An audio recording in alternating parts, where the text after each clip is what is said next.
Hi guys, this is Aparajita from evidyarthi.in। उम्मीद है आप सब बिल्कुल अच्छे हैं and you all are doing great. So guys, as you know, हम लोग कर रहे थे आपका chapter number 7 outcomes of democracy आपकी सिविक्स की बुक से। सो आज का जो टॉपिक होने वाला है गाइस, वो है reduction of inequality and poverty. यानी कि इनइक्वालिटी, आप जानते हैं, ये सब एक समान एक नज़र से दिखने चाहिए, और पॉवर्टी यानी कि गरीबी रेखा से इसका रिडक्शन होना चाहिए हमारे भारत का, है ना। पिछले वाले टॉपिक पे हमने पढ़ा था गाइस कि किस तरीके से इकोनॉमिक डेवलपमेंट बहुत ज़्यादा मायने रखता है। एक कंट्री सिर्फ और सिर्फ एक लाइक डेमोक्रेसी हो उसमें वही काफ़ी नहीं है, इकोनॉमिक डेवलपमेंट भी होनी चाहिए, ठीक है। बट इसकी एक्सपेक्टेशन नहीं करनी चाहिए। कोई भी सरकार हम चुनते हैं ना, हम अपने मत देकर चुनते हैं, हम अपना वोट देकर चुनते हैं। अब हम सरकार सही नहीं चुनेंगे तो ऑब्वियसली बात है वो कंट्री को डुबा भी सकती है। ये भी हम पे डिपेंड करता है गाइस कि इकोनॉमिक डेवलपमेंट ऊपर करनी है या नीचे करनी है। लेकिन गाइस, इकोनॉमिक डेवलपमेंट से भी कहीं ज़्यादा और भी कुछ इंपॉर्टेंट चीज़ें होती हैं जो ख़त्म करनी ज़रूरी है, जैसे कि इनइक्वालिटी और पॉवर्टी, ठीक है। इकोनॉमिक डेवलपमेंट ऐसा नहीं है कि जो कंट्री में बहुत अच्छा डेवलपमेंट है, उन्नति के कगार पे है, उस कंट्री में कोई दिक्कत नहीं है, उस कंट्री में थोड़ी सी भी गरीबी नहीं है, लोग बिल्कुल मज़े से खुश से रह रहे हैं, ऐसा भी नहीं है, ठीक है। डेवलपमेंट, उन्नति अच्छी बात होती है, लेकिन ये सारी चीज़ों को ठीक नहीं कर सकती है, ठीक है। डेवलपमेंट मतलब उन्नति करना, एक बेटर से और बेटर बन जाना, लेकिन कुछ ऐसे मेन चीजें हैं जिनमें ध्यान ही नहीं दिया जाता है, ठीक है। अब a small number of ultra rich enjoy a highly disproportionate share of wealth and income. हमारे भारत की बात ली जाए तो गाइज, भारत को नीचा दिखाने वाली बात तो नहीं कहूंगी, ऑब्वियसली बात है, मैं खुद भारत की बेटी हूँ, भारत में ही रहती हूँ, लेकिन जो चीजें सच हैं, जो चीजें साफ साफ दिखानी चाहिए, उसको क्यों छुपाना। तो ये बात तो बिल्कुल सच है गाइज कि इंडिया में ऐसे बहुत से रिच टाइकून एंड रिच लोग रहते हैं जो हाई इनकम और बड़ी मजेदार बढ़िया सी लाइफ जी रहे हैं, और गरीब उतने ही गरीब होते जा रहे हैं, ठीक है। अगर देखा जाए तो सच बात तो ये है कि गरीबी रेखा बहुत ज्यादा बढ़ गई है और अमीरियों की रेखा ज्यादा बढ़ रही है। गरीबी भी बढ़ रही है और अमीरी भी उनकी बहुत ज्यादा बढ़ती जा रही है, ठीक है। और क्राइम रेट भी इसी वजह से बहुत ज्यादा बढ़ जाता है गाइस। जब गरीबों का उनका हक नहीं मिलता, उनको जस्टिस नहीं मिलता है, उनके अधिकार नहीं मिलते, तो वो छीनने की कोशिश करते हैं, इससे क्राइम्स और ज्यादा बढ़ते हैं। अब एक बच्चा जो गरीब है, जिसको खाने तक को नहीं मिल रहा है, वो क्या करेगा? उसको इतने अच्छे लोग तो है नहीं यार दुनिया में ह्यूमैनिटी के साथ जो उसको जाके खाना दे दे। बड़े कम लोग ही ऐसा सोचते हैं, ऐसी नीयत रखते हैं खाना देने की। लेकिन उसे भूख लगेगी तो वो मरेगा तो नहीं, ऑब्वियसली बात है, उसको सरवाइव करना है, तो वो क्या करेगा? चोरी करने की कोशिश करेगा खाना। तो आप समझ रहे हो, ज्यादा गरीबी होना और अमीरी ज्यादा, जितना डिफरेंस बढ़ता रहेगा, क्राइम भी उतना ही बढ़ता रहता है। ये चीज हमने देखी है इसकी, अमीरी बढ़ रही है और गरीबी पे कोई नजर नहीं डाल रहा है। Not only that, their share in the total income of country has been increasing. वो उनकी इनकम और बढ़ती जा रही है, अमीर लोगों की इनकम और ज्यादा बढ़ती जा रही है, कंट्री में उनका शेयर बढ़ता ही चला जा रहा है, ठीक है।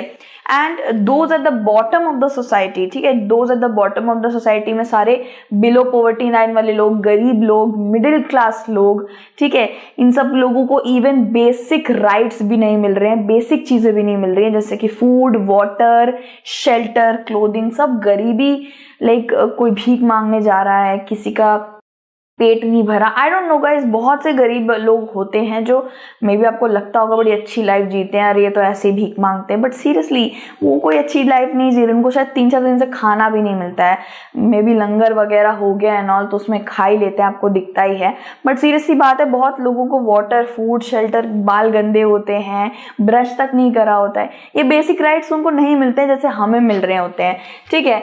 Sometimes they find it difficult to meet their basic needs of life such as food, clothing, house, education and health. अब एक कंट्री डेवलप होगी ही कैसे, इकोनॉमिकली किसी भी तरीके से उन्नति करेगी ही कैसे, अगर उसके ज्यादा से ज्यादा पॉपुलेशन इन बेसिक राइट से ही वंचित है। ये पॉपुलेशन को यही नहीं मिलेगा तो आगे जाके वो पढ़ेंगे कैसे? उनको खाना ही नहीं मिलेगा, आधी पॉपुलेशन मर जाएगी, पहनने को कपड़ा नहीं मिलेगा, ठंड से मर जाएंगे, घर नहीं मिलेगा, बारिश, अरे बहुत चीजें होती हैं यार। और एजुकेशन तो वेरी वेरी मस्ट वाली चीज है। हेल्थ कितने लोगों की हेल्थ डिटोरिएट हो रखी होती है, सड़क पे रहकर भी बहुत सारी बीमारियां हो सकती हैं गाइस, स्किन के डिसऑर्डर, स्किन डिजीजेस भी हो जाते हैं और उससे लोगों की मृत्यु हो जाती है। सो एक्चुअल लाइफ में देखा जाए तो democracies do not appear to do very successful in reducing economic inequality.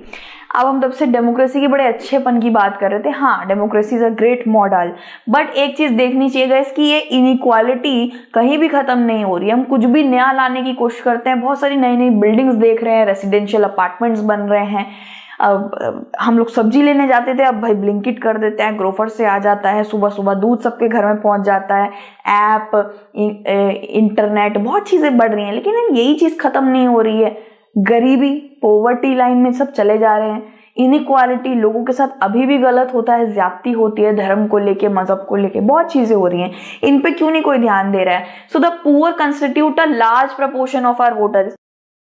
अब जब भी किसी पॉलिटिकल पार्टी को जीतना होता है या जब इलेक्शन का वक्त आता है, टू बी ऑनेस्ट, ये जितना भी हमारे पॉवर्टी लाइन में लोग रह रहे हैं ना, जितना भी गरीबी रेखा के नीचे या मिडिल क्लास लोग हैं जो बड़ी मुश्किल से सर्वाइवल कर रहे हैं, ये लोग काफी ज्यादा मात्रा में है एज कम्पेयर टू रिच। जैसे मैंने आपको बताया, रिच लोग की इनकम बढ़ती जा रही है और गरीबी रेखा में रहने वाले लोगों की गिनती बढ़ती जा रही है।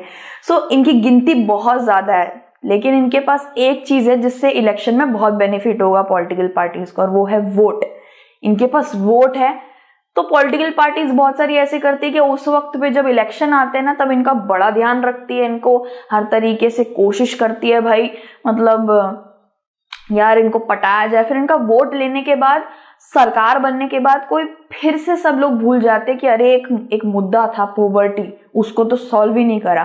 ठीक है, वोट्स ले लिए जाते हैं, नई सरकार आती जाती है, फिर 5 साल बाद एक नई सरकार आती है या तो वही रहती है, लेकिन ये मुद्दा सही नहीं होता है। इनइक्वालिटी और पॉवर्टी, इसको कोई मद्देनजर रखता ही नहीं है। इनफैक्ट ये सबसे बड़ा इशू है, बहुत बड़ा इशू है।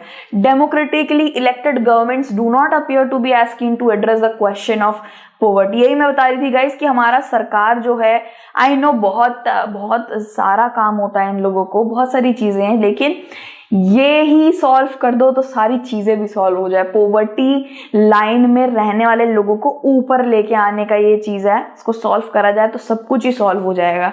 ठीक है, जब लोगों को बेसिक नीड जैसे फूड, वाटर, शेल्टर, आप उनको बेसिक नीड ही दे दोगे, वो आपको हर वक्त वोट दे देंगे भाई, लेकिन बेसिक नीड तक नहीं मिलती है। इंटरनेट और नेट और आईफोन तो दूर की बात है।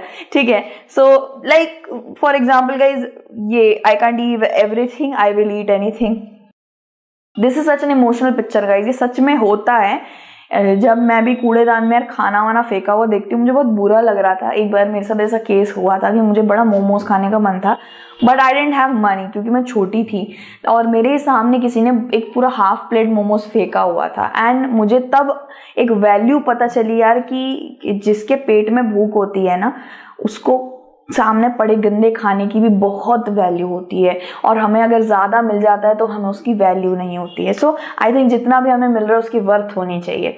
बाकी लोगों को तो बेसिक नीड्स भी नहीं मिल रही है, शेल्टर भी नहीं मिल रहा है, छत भी नहीं है। So the situation is much worse in some other countries. Even Bharat की बात तो हमने काफ़ी कर ली, यू नो गाइज। हाँ, ये जरूर कहूंगी कि काफी सारी उन्नति हो रही है, रोजगार मिल रहा है, धीरे धीरे ट्रैक पर आ रही हैं चीजें, लेकिन बाकी कंट्रीज में तो it is way way much worse than India. जैसे बांग्लादेश की बात करी जाए तो बांग्लादेश में half of the population, half मतलब कि अगर 2 करोड़ पॉपुलेशन में 2 करोड़ में से 1 करोड़ पॉपुलेशन पॉवर्टी लाइन में स्थित है, मतलब कि वहां पे 1 करोड़ पॉपुलेशन तो गरीबी रेखा के अंदर है। ठीक है, which is a very very big number. ठीक है, तो गाइस देखा जाए तो ऐसी कंट्रीज तो बाकी कंट्रीज से खाने के लिए भी पैसे लेती है, फूड एक्सपोर्ट करने के लिए भी पैसे रहती है, डिपेंडेंट रहती है बाकी कंट्रीज पे। जैसे फॉर एग्जाम्पल गाइस, जब इंडिया वॉर टाइम से गुजर रहा था तब वो रशिया पे डिपेंड था फूड सप्लाईज के लिए।